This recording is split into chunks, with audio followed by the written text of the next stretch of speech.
Hello, bienvenue dans ce nouvel épisode de Croissante. Aider les gens à se reconnecter à eux-mêmes et trouver l'inspiration pour se transformer grâce aux médecines naturelles, à la spiritualité et au voyage, voilà l'ambition que j'avais en créant ce podcast.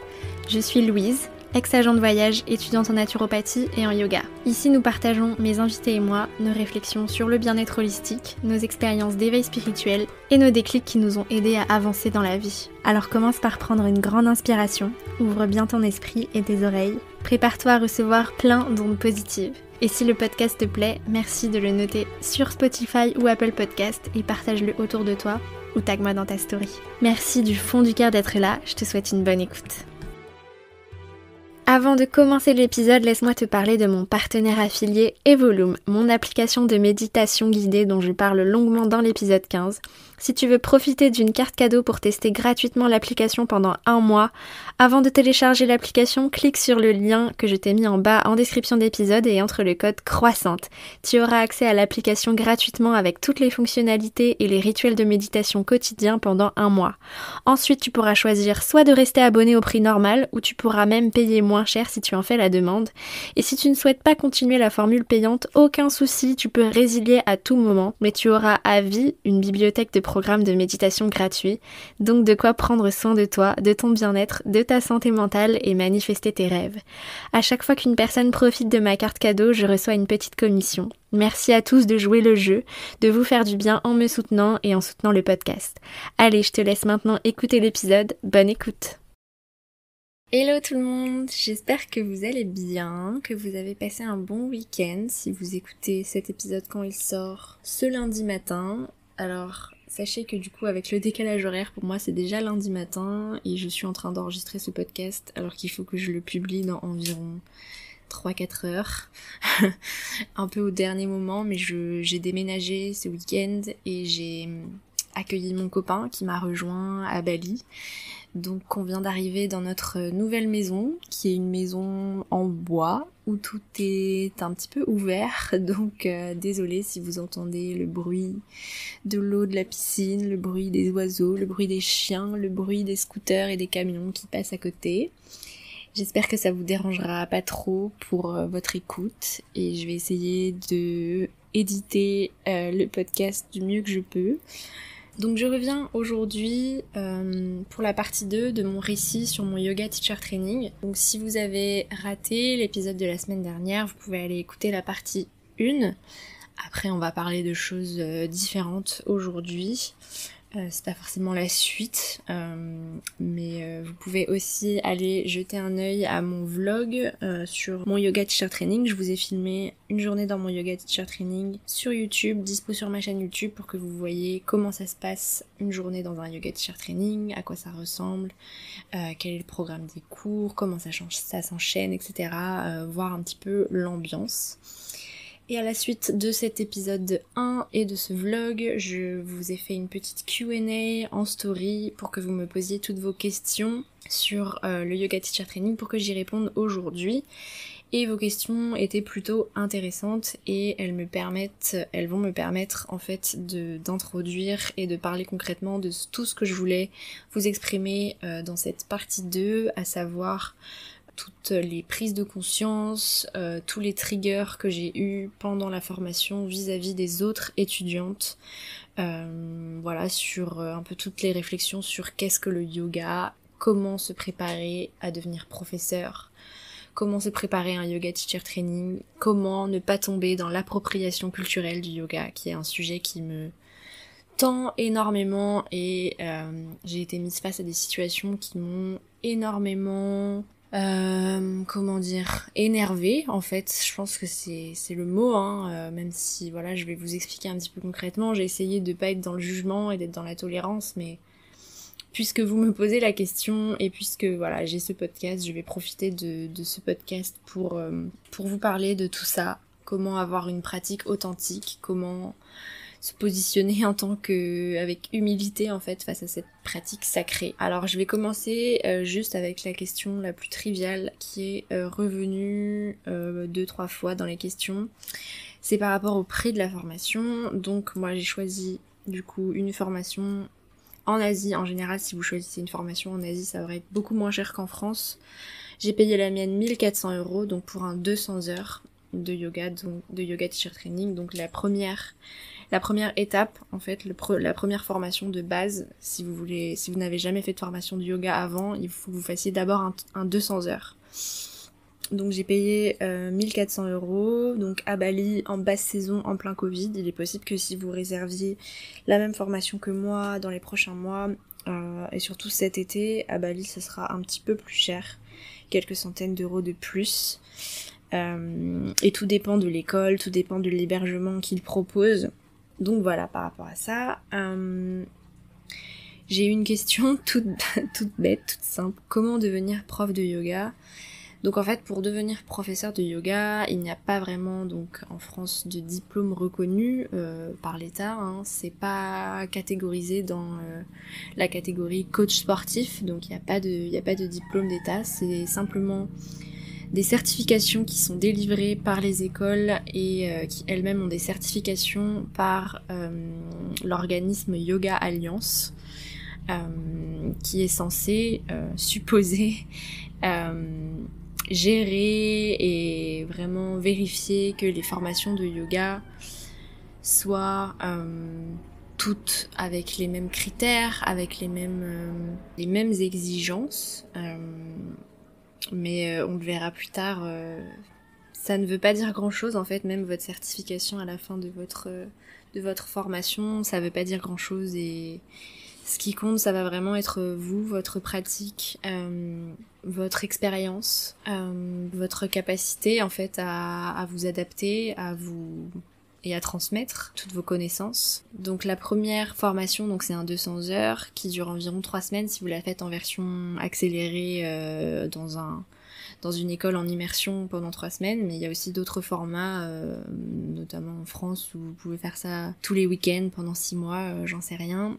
Il y a aussi des formations en ligne, mais bon, ça c'est pareil, je vous redirai ça plus tard, mais je suis pas forcément convaincue qu'une formation de yoga en ligne soit vraiment, en tout cas, vous certifie que vous soyez capable d'enseigner le yoga. Ça c'est vraiment un gros point d'interrogation.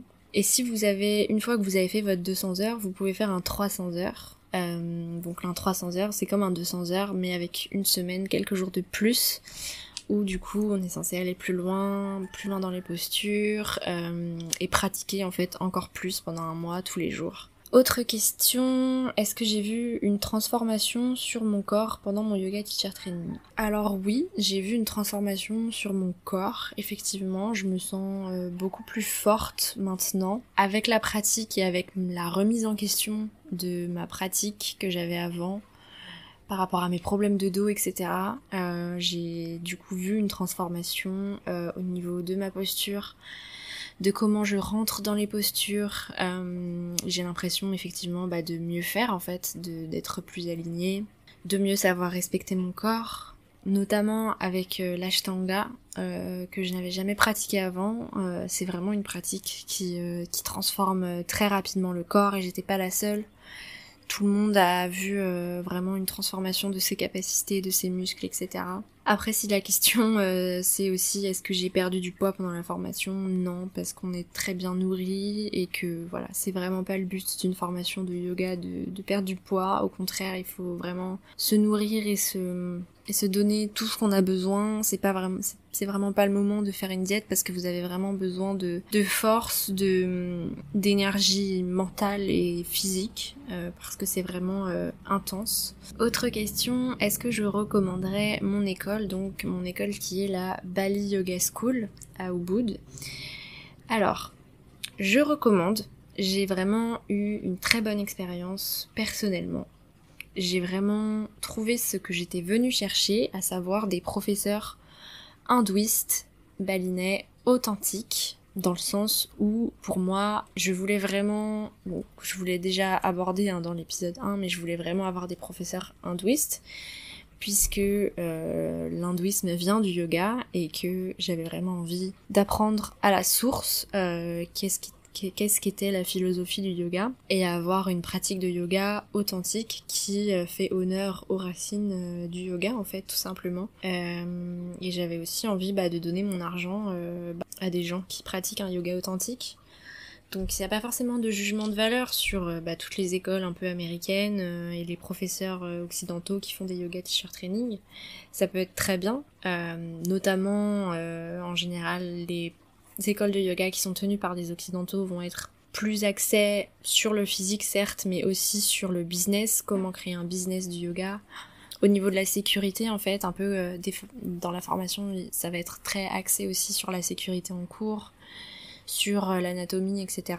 Et moi, ce que je voulais vraiment retrouver aussi, c'était qu'il y ait vraiment un aspect spirituel avec de la vraie philosophie du yoga assez poussée, etc. Donc à ce niveau-là, j'étais contente et les professeurs étaient vraiment tous géniaux. Problème qu'il y a eu et que je vous demanderais du coup de faire attention et de vous poser les bonnes questions en votre âme et conscience et de savoir si ça vous embête ou pas, c'est que il y avait des cours, on avait en 200 heures un cours en ligne d'anatomie et c'était clairement nul quoi d'avoir un cours en ligne alors que t'avais traversé la planète pour aller jusqu'à Bali. Donc nous ça allait parce qu'en 200 heures on avait qu'un seul cours d'anatomie, mais ceux qui étaient en 300 heures avec qui on a été mélangés pour quelques cours, eux ils avaient un cours supplémentaire aussi de yoga thérapie, donc tout ce qui est un peu Ayurveda, etc. Et c'était aussi en ligne, donc ils avaient quand même 2 heures de cours par jour en ligne. Et ils étaient vraiment pas contents par rapport à ça. Et donc l'école m'a assuré que là maintenant les frontières ouvraient entre l'Inde et Bali et que du coup ils allaient faire venir leurs professeurs indiens parce que pour ces cours-là ils font venir en fait des professeurs indiens normalement. Et donc ils auraient pas trouvé en fait des professeurs indonésiens pour assurer ces cours-là. Donc ils faisaient leurs cours en ligne avec leurs professeurs indiens à distance sur Zoom. Donc ils m'ont assuré que voilà, à partir du mois prochain ça allait changer. Donc si cette école vous plaît, allez checker sur leur site et si ça résonne en vous, si vous avez envie d'avoir une pratique authentique, avoir des superbes cours de philosophie du yoga, des superbes cours de méditation et de pranayama, un super cours d'ashtanga, eh bien allez-y. Après je vous demande vraiment de checker l'école, de voir si ça vous plaît, de éventuellement discuter avec l'école à propos de ces cours en ligne pour être sûr que ça soit terminé et faire en votre âme et conscience parce que je recommande, mais moi j'ai vraiment apprécié à titre personnel, mais il y a des filles avec qui j'étais qui au niveau du management et de ces cours en ligne étaient plutôt frustrées. Je recommande davantage en 200 heures pour l'instant qu'en 300 heures parce qu'en 300 heures ils sont quand même mélangés sur certains cours de pranayama et de méditation avec les 200 heures, donc il y a certaines personnes qui trouvaient que ils avaient déjà vu les choses qu'ils avaient déjà appris en 200 heures, même si un 300 heures c'est surtout fait pour continuer à pratiquer plutôt que d'apprendre des nouvelles choses, mais plutôt de masteriser les choses qu'on a déjà apprises.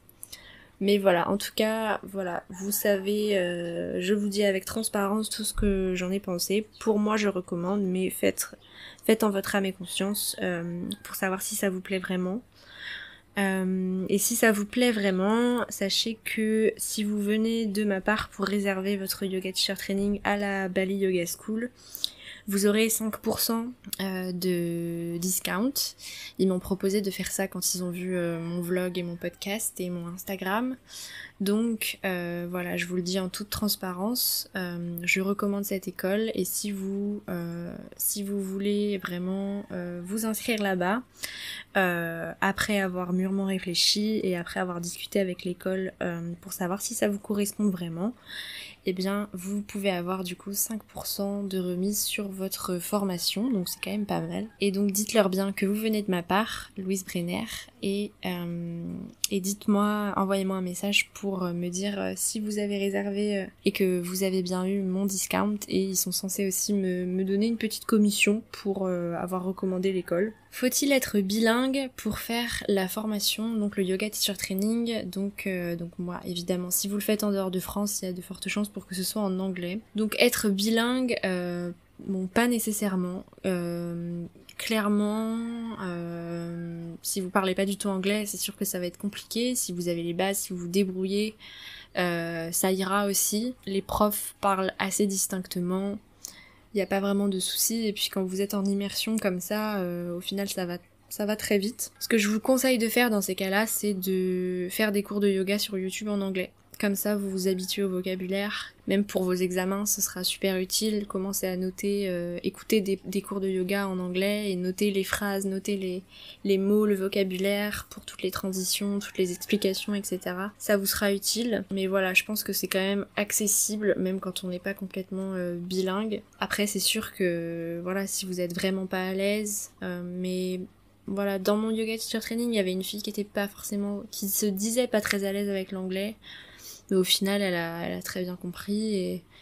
Mais c'est sûr que ça demande plus de concentration, je pense, notamment dans les cours de philosophie. Après, la prof parle très lentement, très distinctement, et l'anglais n'est pas sa langue maternelle non plus, donc je pense que ça va. Pas vraiment de soucis à se faire à ce niveau-là. Alors du coup, les deux dernières questions, donc ça, c'est un peu les deux mêmes questions. Il y a quelqu'un qui m'a demandé si pour faire un yoga teacher training, il faut déjà avoir des bases en yoga, et si on peut se lancer dans un yoga teacher training sans jamais avoir pris de cours de yoga avant, sans connaître le vocabulaire, ou avoir pratiqué moins de 5 fois. Donc là, on arrive vraiment au cœur du sujet que je voulais aborder aujourd'hui. Je sais pas exactement par où commencer pour répondre à cette question.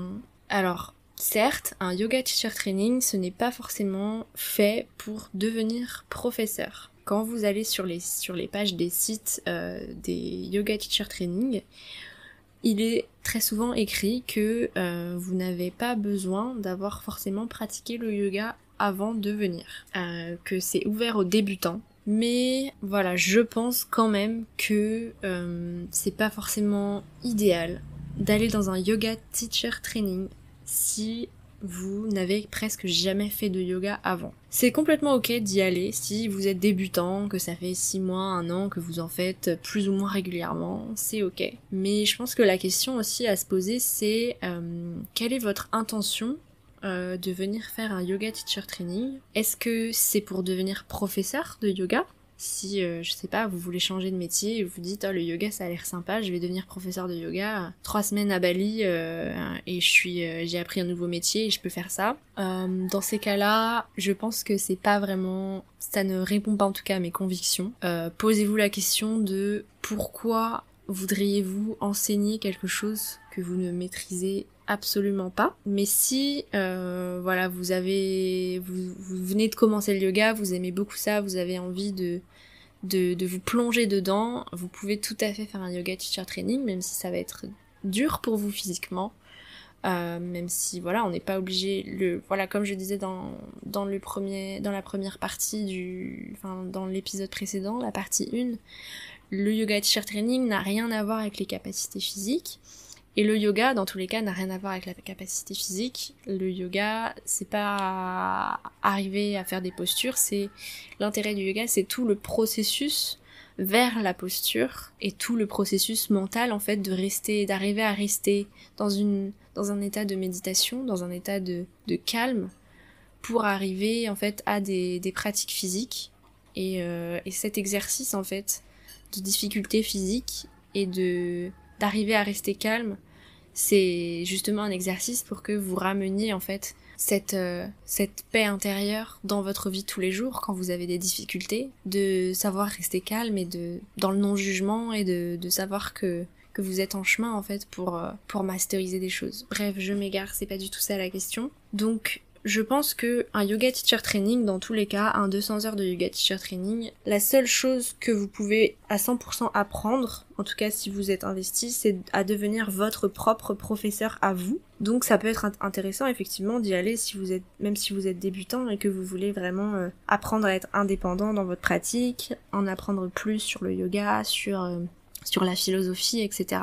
Après, il faut vraiment différencier le yoga teacher training, c'est pas une retraite. C'est fatigant, vous devez vous lever à 5 heures tous les matins, vous devez faire 3 heures de yoga par jour, donc en fait, même si vous êtes débutant, que genre 1 ou 2 fois par semaine vous faites une demi-heure de yoga, même si vous avez déjà une application de méditation où vous en faites 5-10 minutes par jour, comprenez que là, vous allez faire 3 heures de cours de yoga par jour, des cours intenses, pas forcément pour débutants, même si vous pouvez prendre des options, etc. Mais le rythme va quand même être assez intense. Et pareil pour la méditation et le pranayama, c'est 1 heure de pranayama tous les matins et 1 heure de méditation tous les soirs. Donc même si, voilà, vous faites déjà du yoga, vous faites un petit peu de méditation 5 minutes par jour, il y a vraiment une grande différence entre faire 5 minutes de méditation par jour et 2 heures par jour. Donc ça va vraiment être intense. Et voilà, honnêtement, donc tout dépend de votre intention. Clairement, si vous voulez devenir professeur et que vous n'y connaissez rien, un 200 heures pendant 3 semaines,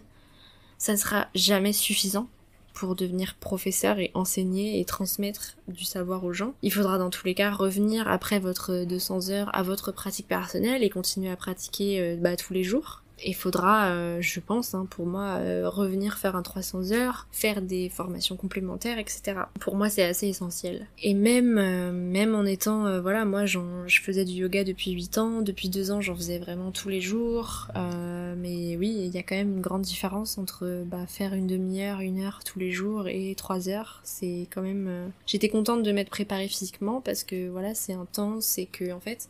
Quand on n'est pas préparé, que ce soit physiquement ou spirituellement, parce que quand on commence le yoga, en général, on commence un petit peu à faire un cheminement spirituel, parce que le yoga, c'est une pratique qui est holistique, ça calme le mental, ça pose des questions sur sa vie, sur... c'est du développement personnel en fait, et c'est aussi ça permet aussi de libérer certaines émotions. Donc tout dépend de votre état psychique, mais en général, les personnes qui ont vécu peut-être des choses difficiles, qui n'ont pas forcément processé certains traumas, quand elles commencent le yoga, il y a beaucoup de choses qui ressortent, beaucoup d'émotions qui ressortent, ça peut déclencher des choses. Si vous êtes débutant, le risque, c'est que vous ayez en fait plein de déclics et plein de triggers en fait, et que la pratique intense tous les jours vous déclenche énormément d'émotions et que vous viviez un espèce de déballage émotionnel devant tout le monde, parce que on vit vraiment en communauté, et si vous vous mettez à pleurer en plein milieu d'un cours, la professeure va vous demander ce qui se passe, et vous serez en fait dans une ambiance où vous allez devoir partager un peu de votre vulnérabilité. Donc ce qui peut être très bien et ce qui peut être très enrichissant pour tout le monde, mais est-ce que vous êtes vraiment prêt à avoir cet énorme déballage émotionnel devant tout le monde ? Est-ce qu'il vaut mieux pas commencer à faire de l'introspection et à faire un petit peu son chemin spirituel et son voyage dans le yoga un petit peu tranquille de son côté au début, parce que ça peut être vraiment très intense et très fatigant, et selon les personnes, vous pouvez en fait développer une certaine résistance d'être dans un endroit où vous vous sentez pas forcément à l'aise physiquement par rapport aux autres, où vous avez beaucoup d'émotions qui reviennent, et une ambiance de groupe du coup qui peut vous paraître un petit peu bizarre. Vous êtes tout le temps avec les mêmes personnes à parler de choses personnelles, ça peut être un peu étrange en fait, c'est assez intense comme expérience. Nous on a chacune eu ces petits nervous breakdowns pendant la formation. Chacune a eu son petit moment où elle a pleuré devant tout le monde, chacune avait ses insécurités qui remontaient, donc c'était enrichissant certes, mais ça a quand même participé à ce que au bout de 3 semaines, on était quand même fatigués d'avoir toujours des conversations intenses, de parler énormément de spiritualité, de parler énormément de psychologie, et ça nous a quand même pas mal, ça nous a pris de l'énergie dont on avait peut-être besoin pour se focaliser un petit peu plus sur les cours, on va dire. La personne qui était, par avait dans ma formation, qui était en surpoids, elle avait commencé le yoga il y a 6 mois. Donc ça a été très dur pour elle physiquement, donc elle avait pas trop confiance en elle au début, et puis il a fallu qu'elle fasse tout un travail sur elle-même pour s'accepter comme elle était, et pour accepter qu'elle était sur un chemin et qu'on n'était pas forcément toutes au même niveau, mais que c'était ok. Bon, j'ai aussi un autre exemple, c'est une fille avec qui ça s'est pas très bien passé, une fille qui a abandonné la formation en fait 2 jours avant la fin, parce que ça se passait plus très bien entre nous. Et en fait, donc c'est une fille, on va l'appeler Selma, c'est pas son vrai prénom, mais on va l'appeler comme ça. Donc Selma n'avait presque pratiquement jamais fait de yoga. Elle nous a avoué qu'elle avait commencé le vinyasa 3 mois avant et qu'elle en faisait pas tous les jours, donc plutôt une fois par semaine depuis 3 mois. Et elle était quand même bien perdue en cours et elle posait tout le temps des questions sur comment, elle était très inquiète pour son examen, comment faire des transitions, enfin elle comprenait pas en fait ce qu'était un flow de vinyasa. Et en fait elle était assez agaçante parce que elle avait, je sais pas pourquoi, elle avait tenté une formation de professeur de yoga Kundalini il y a quelques mois, alors qu'elle avait jamais fait de yoga. Et apparemment ça s'était pas très bien passé pour elle et on lui avait conseillé, j'imagine, pendant la formation, de revenir éventuellement à du yoga plus classique parce que, apparemment, ça lui déclenchait trop d'émotions et qu'elle se sentait finalement pas prête à vivre ces émotions-là parce que le yoga Kundalini, c'est assez intense et c'est très spirituel, c'est une pratique physique intense aussi, mais c'est vraiment pour le coup un peu plus perché, on va dire. Et donc on lui a conseillé de revenir à des pratiques plus classiques et donc elle a décidé de se réinscrire à une formation de yoga Vinyasa, donc notre formation de yoga. Et en fait elle a été confrontée un peu à la même chose parce que clairement elle était pas prête, et non seulement elle était pas prête, mais je pense qu'elle avait tout faux en fait sur toute la ligne, sur ce qu'était le yoga et sur son intention en fait. Donc elle était pas du tout préparée physiquement, d'une part. Elle n'y connaissait rien aux postures et en plus de ça, elle avait vraiment en cours de philosophie des questionnements sur la spiritualité, mais qui étaient vraiment, en fait on sentait que elle avait vraiment la spiritualité made in Instagram. Elle était vraiment ultra love and light, ultra naïve, ultra immature. Même les profs, on en a parlé avec les profs à la fin et ils nous disaient oui mais elle est juste, c'est vraiment un bébé quoi. Elle est complètement immature et elle vit complètement dans son monde. Enfin voilà, ça a été un bon exercice de non-jugement parce que donc cette fille, elle est arrivée le jour de la cérémonie, elle a sorti son portable, elle faisait que de faire des selfies, elle faisait que de filmer la cérémonie, de se filmer en selfie et tout. Enfin, vous voyez un peu le genre de personnage. Elle s'est pointée pour le premier cours de pranayama le deuxième jour avec un bonnet New York. Voilà, je veux pas faire des cancans, etc. Mais ça a été vraiment un exercice de non-jugement. Mais au final, au bout de 2 semaines avec elle, on essayait toutes en fait de se retenir, de critiquer, etc. Mais au bout d'un moment en fait ça a été trop parce qu'en fait du coup elle a eu son examen de Vinyasa, donc elle nous a fait un cours de yoga et c'était vraiment c'était non seulement évidemment c'était nul parce que elle n'avait toujours pas compris ce qu'était un flow et ça se voyait qu'elle savait pas du tout comment faire, mais en plus de ça elle se permettait en fait de rajouter en fait des phrases de pensée positive un peu toxiques. Vous voyez, elle arrêtait pas de nous dire pendant son cours "You're amazing, you're beautiful", alors que on n'était pas du tout amazing, genre on n'aimait pas du tout son cours, on se sentait comme des merdes.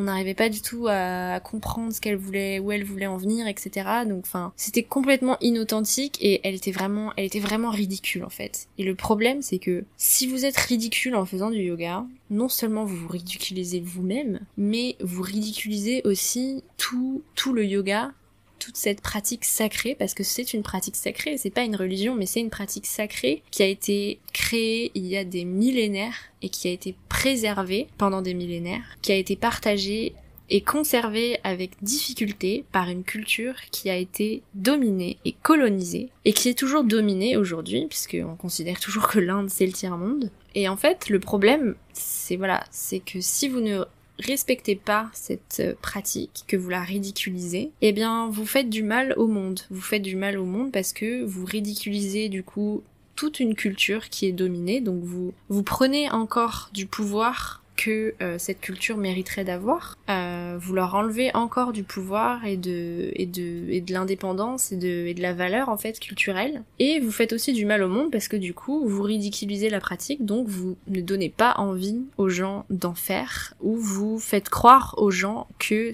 la pratique que vous proposez, c'est ça le yoga, donc les gens non seulement vont trouver que c'est de la merde et vont pas vouloir en faire, et aussi les gens vont être privés en fait des bienfaits que peut apporter le yoga, c'est-à-dire l'extension de conscience de l'humanité. Donc il faut vraiment essayer d'être conscient et essayer d'être humble en fait, se questionner sur qu'est-ce qu'on est en train de faire en fait. Est-ce que ce que je fais c'est bien? Est-ce que ce que je fais c'est juste? Est-ce que ça apporte de la valeur au monde? Est-ce que je respecte les gens qui ont créé cette pratique? Pour moi c'est très important et c'est pour ça que voilà, j'ai été très secouée émotionnellement pendant ce training parce que par rapport à ça en fait, j'ai été confrontée du coup à cette personne qui visiblement elle avait tout faux sur toute la ligne sur ce qu'était le yoga, je pense qu'elle le faisait pas du tout pour les bonnes raisons, je pense qu'elle avait vraiment juste envie de poster sur Instagram qu'elle faisait du yoga en fait, tout simplement parce qu'elle trouve ça cool et qu'elle trouve que c'est stylé et du coup elle s'est même pas pointée à son dernier examen parce que du coup son premier examen de Vinyasa s'était trop mal passé et qu'on n'a pas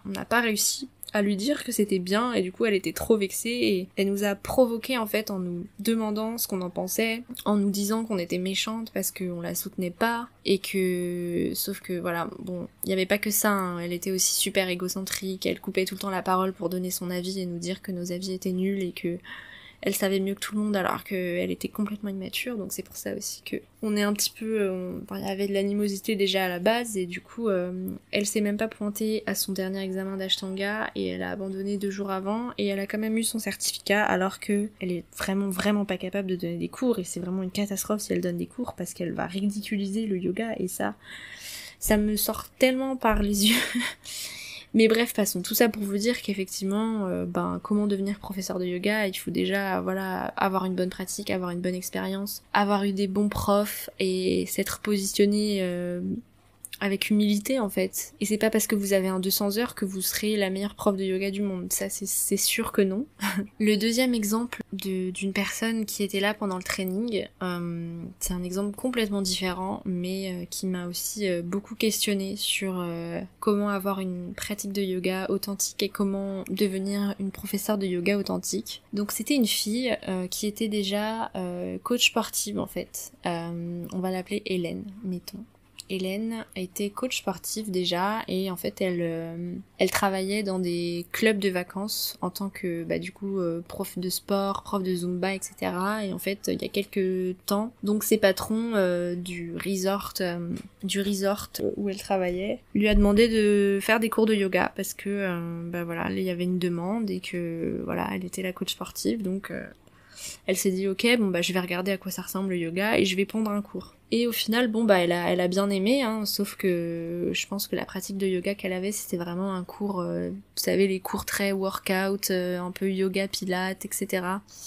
Des cours très physiques en fait, où il n'y a pas vraiment d'aspect spirituel dedans. Et donc elle a fait ça pendant quelques temps, et donc elle est venue ici pour faire un yoga teacher training, pour avoir la certification, pour être avoir ce certificat pour pouvoir se présenter comme professeur de yoga. Et le problème avec elle du coup, c'est que elle avait vraiment une conception du yoga comme un sport. Elle détestait tout ce qui était spiritualité. Elle nous a plusieurs fois dit qu'elle ne croyait pas en la méditation, qu'elle trouvait que le pranayama c'était chiant, que en plus de ça, les postures, le nom des postures en sanskrit, elle trouvait que c'était chiant et que plusieurs fois elle nous a dit oh yeah, the fucking posture's name, les putains de noms de postures en sanskrit, vraiment, enfin, elle était quand même vraiment borderline au niveau du respect en fait. Si vous faites du yoga mais que vous ne croyez pas en la méditation, faites autre chose en fait, parce que le yoga c'est fait pour pouvoir méditer, pour pouvoir expandre sa conscience. Si ça vous intéresse pas, eh bien faites simplement du sport, mais même en fait le sport, même soulever des poids en fait, le but ça c'est pas forcément que la transformation physique, c'est aussi un challenge mental et enfin voilà, mais en tout cas le yoga postural c'est que 1/8 de ce qu'est le yoga.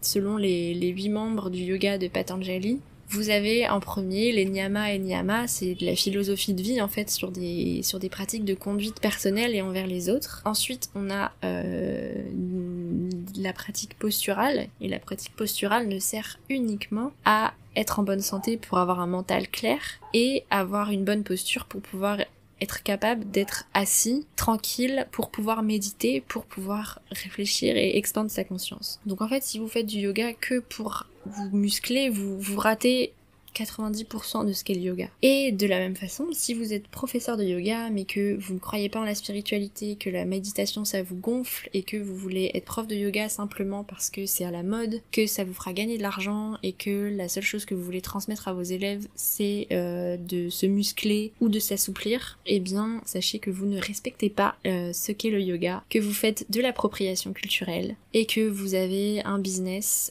autour de quelque chose qui ne vous appartient pas et que vous n'honorez pas.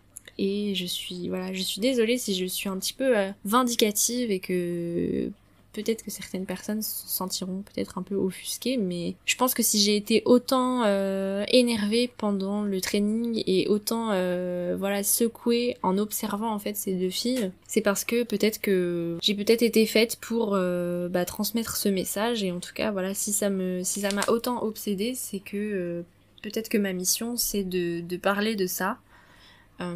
C'est un sujet qui me tient vraiment à cœur et donc à partir de maintenant, que ce soit dans le podcast ou sur Instagram, je vais beaucoup partager du contenu sur l'appropriation culturelle du yoga, sur comment avoir une pratique authentique, sur comment respecter et honorer les racines du yoga. Donc voilà, et cette fille du coup, Hélène, a été très secouée pendant le training parce que du coup c'était la moins spirituelle de nous toutes, mais aussi une des plus fragiles parce que donc on l'a appris à bout de quelques jours du training, en plein cours de philosophie, on parlait en fait de la mort et de comment vivre la mort de ses proches, comment accepter la mort, pourquoi la mort fait partie de la vie, etc. C'était trop intéressant. Et donc Hélène se met à pleurer, vraiment grosse crise, et du coup elle nous dit pendant le cours que elle est super secouée parce qu'en fait elle a perdu ses deux parents il y a 2 mois. Et à partir de là, du coup, donc elle lâche complètement prise, elle se met énormément à pleurer, donc tout le monde vient un petit peu autour d'elle. Donc après ce moment-là, on s'est dit oh là là, c'était la moins spirituelle, mais je pense que c'est elle qui va avoir le plus de prise de conscience, que voilà, elle va commencer peut-être à s'éveiller, etc. Et en fait, pas du tout. Parce que ça lui a pas forcément plu d'avoir à pleurer devant tout le monde. Et comme elle avait du coup un énorme trauma à gérer, et qu'elle croyait pas du tout en la méditation, en les techniques de lâcher prise, etc. Et du coup elle est vraiment rentrée en résistance. Avec toute la pratique et elle est rentrée en résistance avec nous parce qu'elle avait pas envie de partager toute sa vulnérabilité, elle avait pas envie d'accepter en fait que peut-être qu'elle avait besoin en fait de tout ça pour avancer, et du coup elle est vraiment rentrée en résistance et en fait elle a détesté son training, elle a détesté son expérience parce qu'elle est rentrée en résistance avec tout ce qu'on lui proposait et qu'elle était évidemment dans une phase de sa vie très compliquée et qu'elle était elle était un peu accro au sport, genre à côté des cours, elle allait courir, elle faisait des trainings en plus, et en plus elle s'est blessée et du coup elle a pas pu faire de yoga pendant pratiquement toute la fin du séjour. Elle était pas au top de ses capacités physiques, du coup elle avait vraiment l'impression d'avoir perdu son temps, de pas pouvoir avancer physiquement, de pas pouvoir faire ses entraînements physiques, etc. Bon, du coup, vous voyez un petit peu le personnage, elle était un peu accro au sport, elle avait des problèmes de TCA, et mêlé à tous ces traumatismes dus à la mort de ses parents, tous ces problèmes familiaux, etc., ça faisait que, elle était pas forcément au bon endroit, parce que, du coup, elle était pas prête, psychiquement, à s'ouvrir elle avait pas un mental clair, et elle avait pas envie d'ouvrir son esprit, en fait, et de calmer son mental, et elle était que dans la pratique physique, et du coup, elle a un peu fait face à un mur et elle a détesté son expérience. Donc c'est pour ça aussi que c'est important d'arriver dans un yoga teacher training avec déjà des bases du yoga, avec déjà éventuellement s'être renseigné, d'avoir lu des livres sur le yoga, d'avoir lu des livres sur la philosophie du yoga, pour savoir un peu où on met les pieds, et d'avoir éventuellement déjà pratiquer la méditation, pratiquer l'introspection, s'être questionnée sur ses actes, et d'être ouverte en fait, de venir avec une ouverture d'esprit et avec une humilité.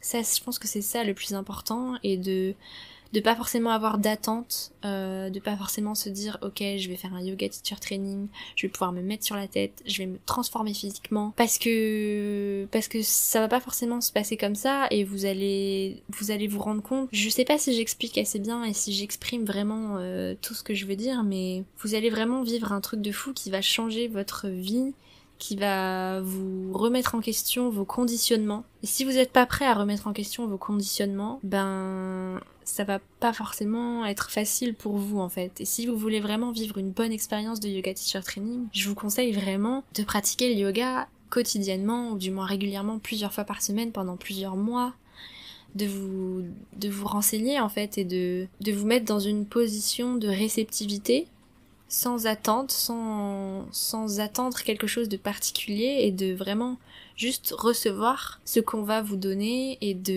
d'accepter que ce qu'on va vous dire, vous allez pas forcément vouloir y croire, mais vous avez pas besoin forcément d'y croire, ni de ne pas croire. Mais vous devez simplement accepter que c'est de l'information et que ça va vous élever spirituellement, et je pense que peu importe le yoga teacher training, aucun ne peut vraiment vous garantir que vous soyez une bonne prof. Ça va vraiment être en fonction de votre expérience, de votre ressenti. Et je pense honnêtement qu'on ne peut pas devenir professeur de yoga, et qu'on ne devrait pas devenir professeur de yoga sans avoir pratiqué pendant plusieurs années, sans avoir vraiment eu un espèce d'éveil spirituel, et sans avoir vraiment quelque chose à transmettre à ses élèves, sans avoir vraiment trouvé sa voie, sans avoir vraiment trouvé du sens en fait dans notre pratique, et qu'est-ce qu'on avait envie de transmettre dans tout ça. C'est vraiment les questions que j'ai envie que vous vous posiez avant d'envisager de devenir professeur de yoga. Et moi-même en fait, j'ai ma formation de naturopathie, j'ai mon projet de devenir coach en nutrition végétale à côté, et je pense que je referai un 300 heures de yoga, et j'ai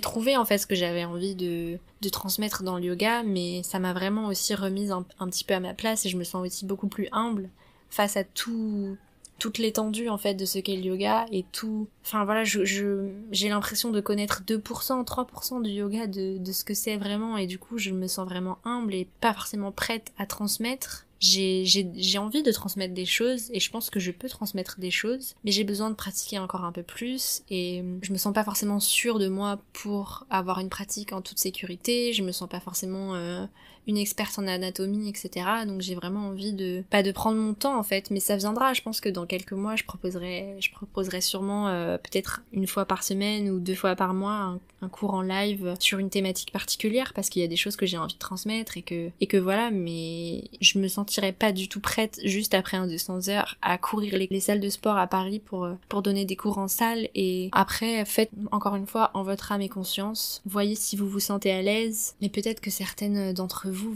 se sentiront à l'aise et auront envie, et c'est ok aussi, mais juste posez-vous la question, faites les choses en conscience et faites les choses avec du sens.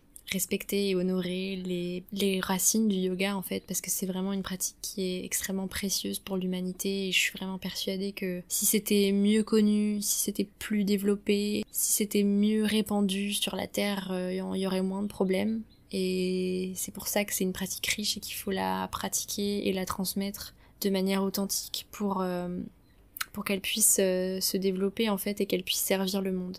Voilà, je pense que c'était tout ce que je voulais vous partager sur mon expérience. J'espère que ça aura été intéressant, et que ça aura répondu à vos questions, et que ça vous donnera matière à réflexion si vous voulez vous lancer là-dedans, ou si tout simplement vous êtes pratiquant de yoga ou professeur de yoga. Voilà, on se retrouve évidemment comme d'habitude sur Instagram, sur YouTube, allez voir mon vlog sur mon yoga teacher training si c'est pas déjà fait, et abonnez-vous à ma chaîne YouTube, parce que je compte publier régulièrement des vidéos sur Bali, sur mon mode de vie, sur mon chemin spirituel, et sur mes routines, mes pratiques pour ma santé, mon alimentation à Bali, mes petites habitudes, mes petites routines, et aussi évidemment du voyage tout simplement, vous faire découvrir Bali, vous faire découvrir l'Asie dans mes voyages, etc. Donc abonnez-vous à ma chaîne YouTube. Je vous fais plein de gros bisous, n'hésitez pas à me poser si vous avez encore des questions sur Instagram, je serai ravie d'y répondre, et je vous souhaite une très bonne semaine, à bientôt, bye.